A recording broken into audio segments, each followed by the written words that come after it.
ఆహారం world news ఇప్పుడు చూద్దాం.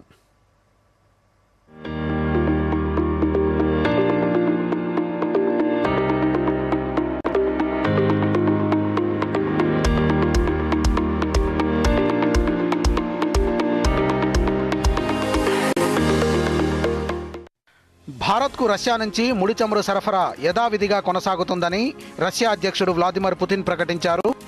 పుతిన్ 2 రోజుల పర్యటన నిమిత్తం గురువారం రాత్రి భారత్కు చేరుకున్నారు. ఢిల్లీ పాలం విమానాశ్రయంలో ప్రధాని మోదీ ఆయనకు ఘన స్వాగతం పలికారు.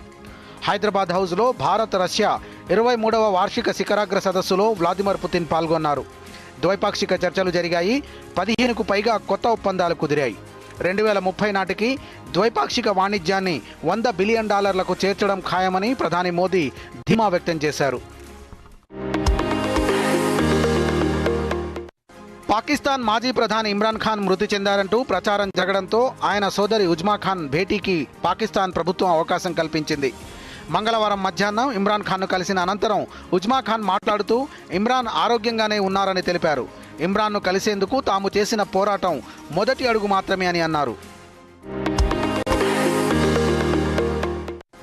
పాకిస్తాన్ సైన్యాధిపతి ఫీల్డ్ మార్షల్ ఆసిమ్ మునీర్ను రక్షణ బలగాల తొలి అధిపతి సిడిఎఫ్గా నియమిస్తూ రక్షణ శాఖ శుక్రవారం అధికారికంగా నోటిఫికేషన్ జారీ చేసింది. 1970ల తర్వాత మిలిటరీ వ్యవస్థను పునర్వ్యవస్థీకరించే దిశగా పాక్ ఈ చర్యను చేపట్టింది. 5 ఏళ్ల పాటు ఆయన ఈ పదవిలో ఉంటారు. వచ్చే ఏడాది ఆరంభంలో దాదాపు 40,000 లైట్ మషిన్ గన్స్ను భారత్కు సరఫరా చేయనున్నట్లు ఇజ్రాయెల్కు చెందిన రక్షణ పరికరాల సంస్థ ఇజ్రాయెల్ వెపన్ ఇండస్ట్రీస్ వెల్లడించింది.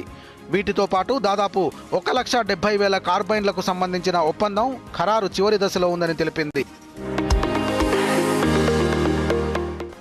దిత్వా తుఫాను కారణంగా శ్రీలంక తీవ్ర ఆర్థిక ఇబ్బందులను ఎదుర్కొంటోంది. దీంతో $200 మిలియన్ తక్షణ సాయం కోసం శ్రీలంక చేసిన అభ్యర్థనను పరిశీలిస్తున్నట్లు అంతర్జాతీయ ద్రవ్యనిధి తెలిపింది.